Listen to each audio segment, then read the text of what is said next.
president, law-abiding citizens are going to struggle. They're going to be sitting ducks. But we're not going to let it happen. Every man's home is his castle, and he should be able to defend it against anyone who threatens his family. It's a simple American principle, and we're going to fight for it. And if we know the truth, by the way, that our police are heroes, and we're always going to have their back. A vote for Donald Trump is a vote to back the blue, and if the community's going to depend on their safety.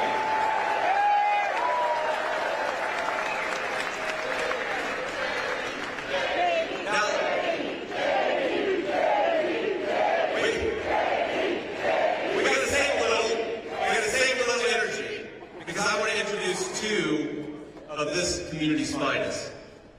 Nicholas Pappas, where's Nicholas? Stand up, sir.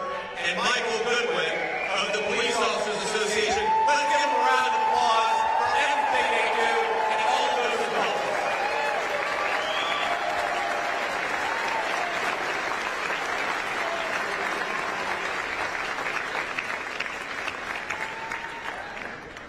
Now together, we're going to save this country for every American of every race, color, and creed. And it all starts with strength. Strong borders, strong families, a strong economy, and a strong president.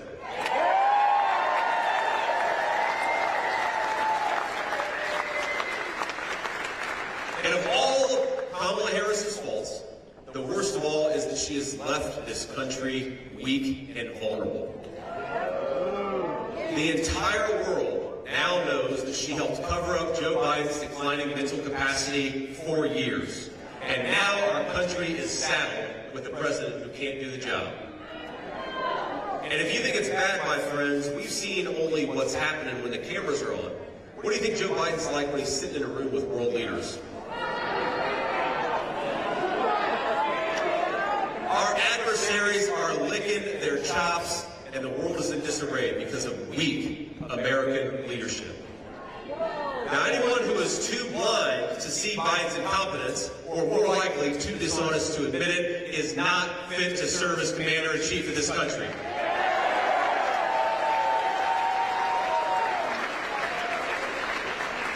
And the Democratic bosses, without Democratic voters casting a single vote, have installed Kamala as their new nominee, or at least they're trying to. We'll see if they maybe give her the vote in a few weeks, too. The media, which for years has said that Republicans are a threat to democracy, they're calling it a coronation. I've got a different word for it. I call it a coup. In America, my friends, we do not crown our leaders. We vote for them. Remember, in the 2020 Democrat primary, Harris dropped out a month before the first vote was even cast. She was so unpopular, she polled in the single digits even among Democrats her entire campaign. She wasn't in the top 3 in her home state of California. We've got to give credit where it's due. Maybe we aren't Democrats, but the Democrats were right in 2020. We don't want a wacky San Francisco liberal serving as commander-in-chief. We don't want Kamala Harris.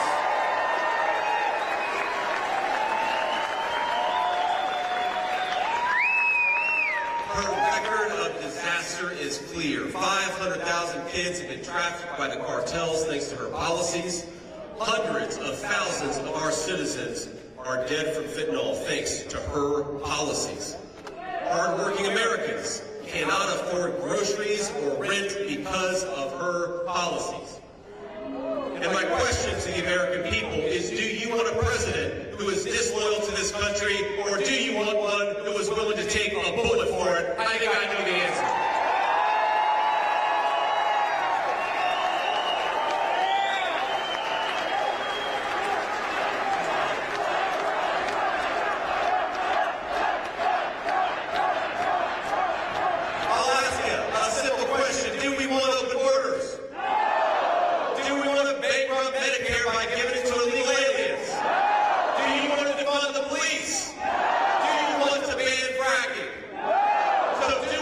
Kamala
media back there. Not all of them are bad, just most of them. It's okay. But after covering up for Joe Biden's mental incapacity and incompetence for 3.5 years, now the media is at it again. This time, gaslighting us on Kamala Harris's record and achievement. The same media that told us for 3.5 years Joe Biden was Albert Einstein is now trying to tell us that Kamala Harris is Abraham Lincoln. Well, we know the media loves a good fact check, so here's one for you. Kamala Harris was the most liberal member of the United States Senate. She is a San Francisco liberal. She is dangerously liberal. And thanks to the people in this room, she is never going to be the president of the United States.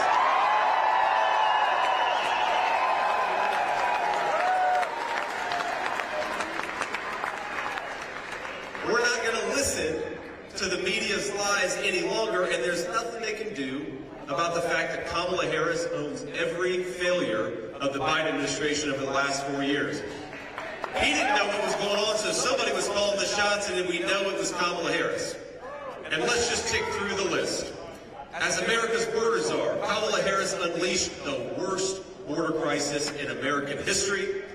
10 million illegal aliens just on her watch have invaded our country, and it wasn't by accident. We know it was by design. During her first failed run for president, she told everyone exactly what she wanted: to decriminalize illegal immigration, to tear down immigration customs and enforcement, and open up the floodgates while giving everybody who came here free health care at your expense. Then, on Kamala Harris's first day in office, she went to work. Not for you, but for them. And we should never let them live it down.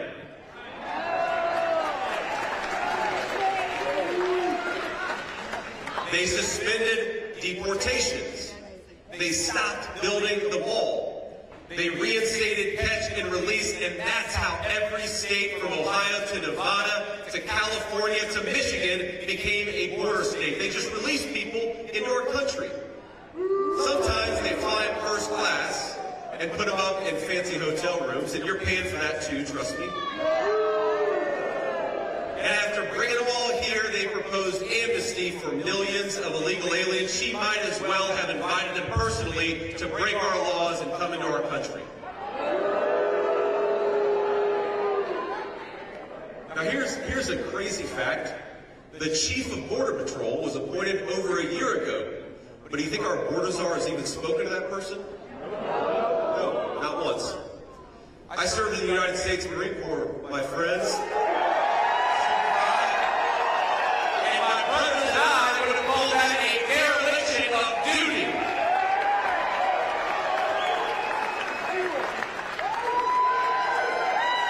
Now, after all that, my friends, she has the nerve to question our loyalty to this country. Mine and yours. Did you see that? Now here's what President Trump and I believe about loyalty. Loyalty to this country is closing the border, not opening it up. Loyalty is safeguarding Medicare for American citizens, not bankrupting it by giving it to illegal aliens. Loyalty is protecting Lincoln Riley, not allowing an illegal immigrant to take her life. Loyalty is protecting children from fentanyl and not inviting the drug cartels to deal it on our playground. Loyalty is serving your country in the Marine Corps, which is something that I did. Loyalty is taking a bullet for this country, which is something Donald J. Trump did. And Kamala Harris wants to see the face of this loyalty. She might as well look in the damn mirror.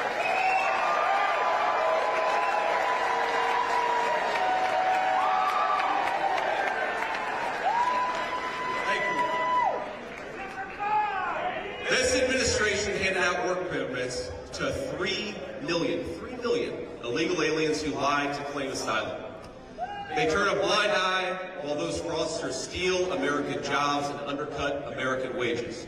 And if the failed border czar wins, she is not going to stop until every illegal immigrant has the right to vote, which is going to destroy your voice in your own country to make room for people who shouldn't even be here.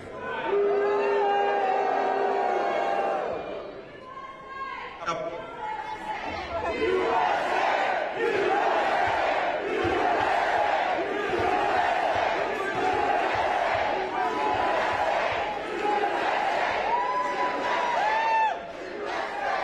you guys are fired up. They put the water in Las Vegas.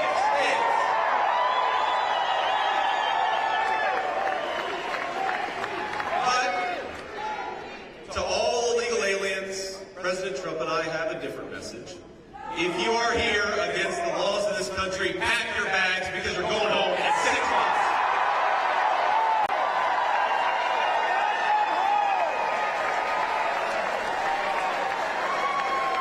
It sounds so simple, my friends, but it is time to put the interests of American citizens first. That's what our leaders should do, is care about their own people.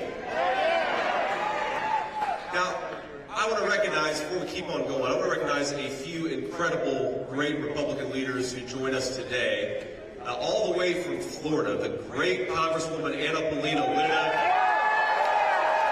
a great public servant, love to have her here. We've got Nevada GOP Chairman Michael McDonald. Where are you, Michael? Thank you, Michael. We're going to Reno after this. I think Michael's going to come on the plane with us, right? Yes. We've got RNC National Committee woman, Sigal Chadha. Thank you. Got our nominee for Congress in District 4, John Lee. And we've got a lot of great members of the State Senate and Assembly. And I want to give a special shout out to a true American patriot. We talk about loyalty, somebody who sacrificed more for this country than anyone that I know, and the next senator from the state of Nevada, Sam Brown. Sam.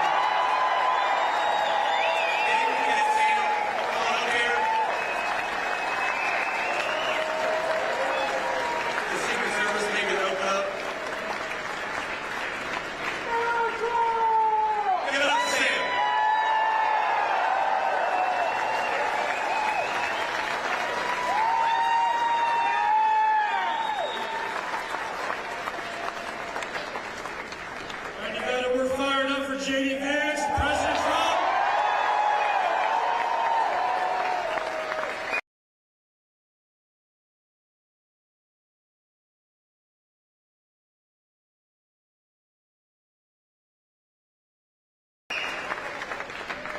I gotta tell you, Senator, you are a happy warrior. Have you guys ever seen someone smile so much? Is this man loves his country or what? I see President Trump and I see JD Vance on the trail or on the TV, sacrificing, serving this country. This is what leadership looks like. And this is why I'm endorsing JD Vance as our next Vice President of the United States of America.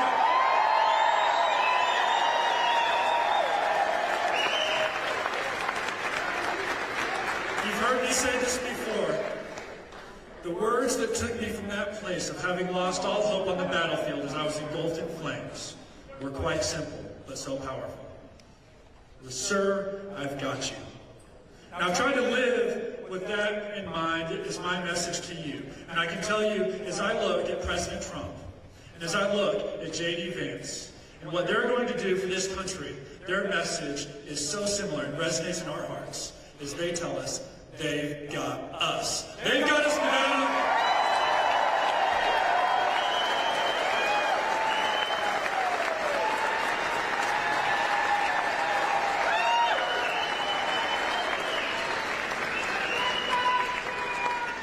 We're going to get this guy elected, right? This is a good one. I want to talk a little bit about politicians in this country who have sold out our country. And this is what I think is fundamentally broken, what Donald Trump can fix. When multinational corporations call the politicians' offices, they traded American jobs for campaign cash. That is the story of my entire life. I'm almost 40 years old. Now, they never admit that, of course. They brag about trade deals and promise cheap consumer products. They called it globalization, and that's what it was. American jobs went to some other part of the globe, and if it's up to Kamala Harris, it's going to keep happening. She voted, even after it was obvious it was a mistake, she voted to preserve NAFTA, the very trade deal that sent American jobs to Mexico and turned American dreams into nightmares. And now she wants a promotion. I say we ought to fire Kamala Harris and replace her with Donald Trump.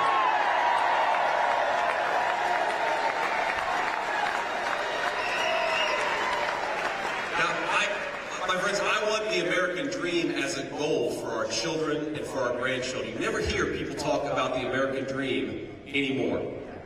4 years ago you did, because things were going well. And just as Donald Trump brought it back when he ran for president before and served as president, he's going to bring it back. We just got to send him to the White House, right?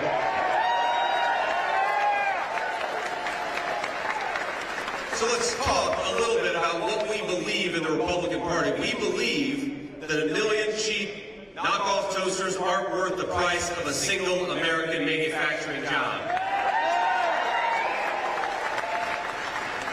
We believe in rebuilding American factories and rebuilding the American dream, and we're going to stamp more and more products with that beautiful label, Made in the USA.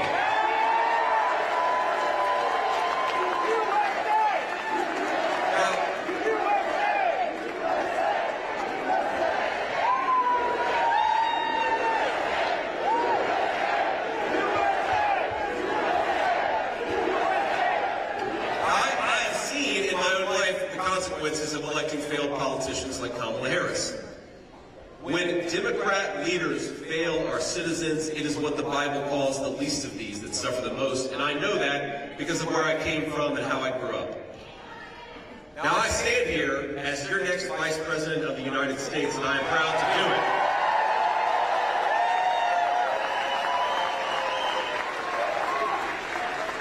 But it wasn't supposed to work out like that. I grew up in a family that struggled with addiction. That's why my grandmother raised me. I grew up in a family that sometimes struggled to put food on the table. I grew up in a family where things were often tight and tough.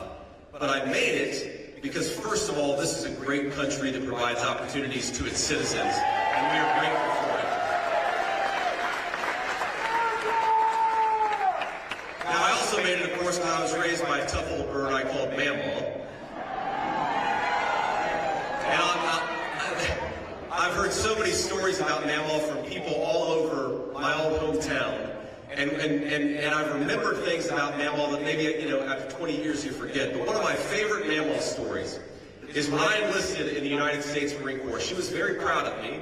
Remember, this is 2003, a time of war, and she was a little scared for me. And so she was pissed off at the Marine Corps recruiter. And I'll never forget when he came over to talk to her about what boot camp would mean for the family. She stood on the porch, and he started to walk up, and she said, "If you put one foot on my porch, I'm going to blow it off." And that was the woman who gave me all the opportunities that I've had, and I'm so grateful for all the strong women out there, especially the strong grandmas and the strong moms.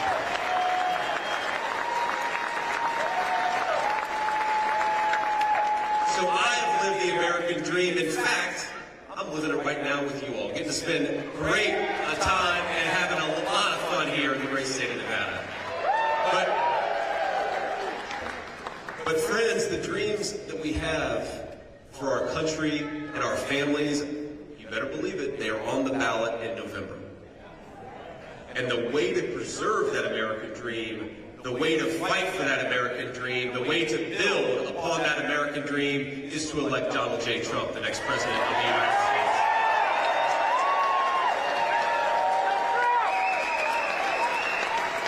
Now, let's talk about the contrast between Kamala Harris and Donald Trump. Kamala Harris's vision is for open borders and closed factories. Kamala Harris wants a government that tells you how to live your life, and she wants smaller family bank accounts.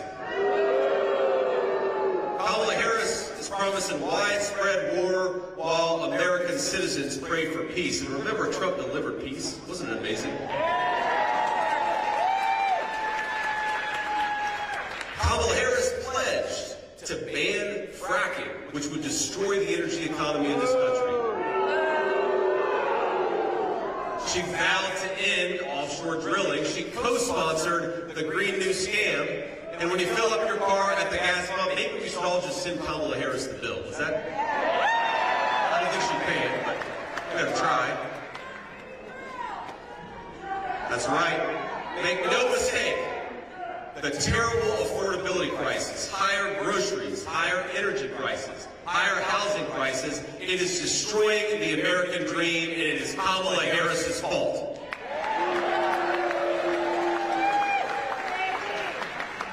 Now, President Trump, of course, built the strongest economy in the history of our country. I'm 30 years old, almost. I'm sad about that, by the way. I turned 40, I think, on Friday.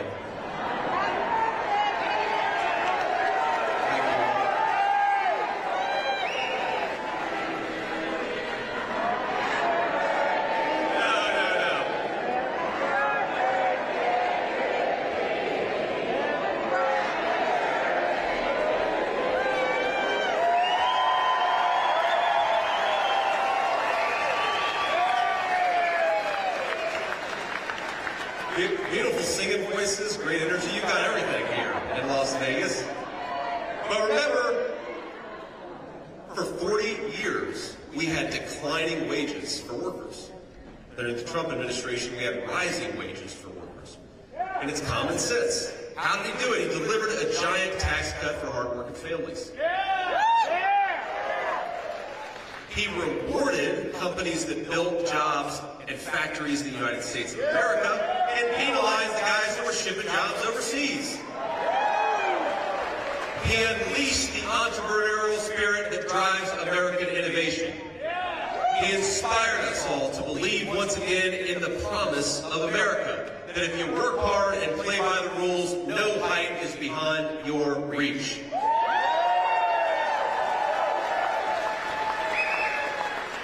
And Kamala Harris has broken, I think, that foundational promise that if you work hard and play by the rules, you ought to be able to live a good life in this country. Now, that's why so many Americans no longer believe that their children will be better off than they are. And I hate to say it, if we elect Kamala Harris, they're going to be right. So if you're out there and just trying to make ends meet, if you're scraping by instead of thriving, if your hope is dwindling just as fast as your bank account, help is on the way, and its name is Donald J. Trump.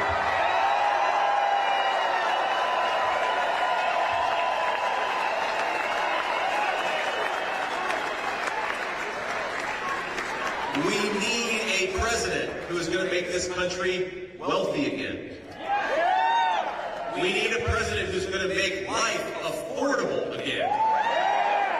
We need a president who's going to tell our great American energy workers, drill, baby, drill.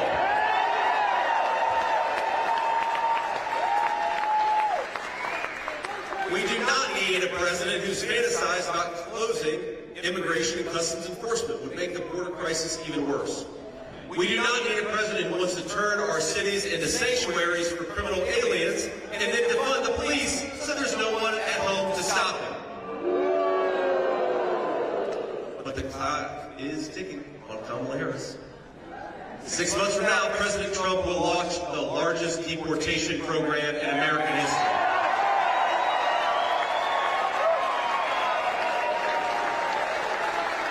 We're going to end catch and release, we're going to ban sanctuary cities, and then we're going to finish building that beautiful Trump border wall. Ain't that right?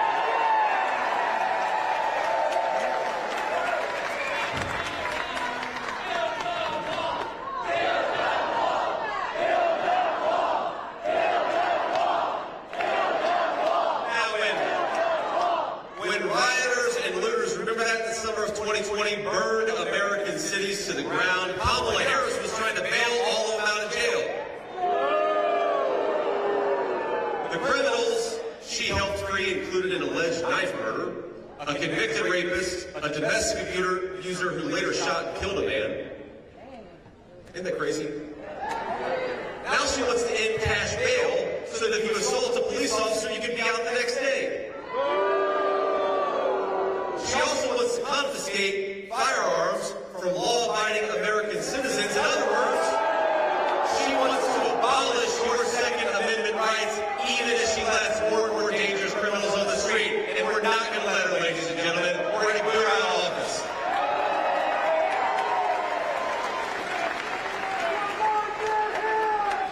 I guarantee you, if Kamala Harris is president, law-abiding citizens are going to struggle. They're going to be sitting ducks. But we're not going to let it happen. Every man's home is his castle, and he should be able to defend it against anyone who threatens his family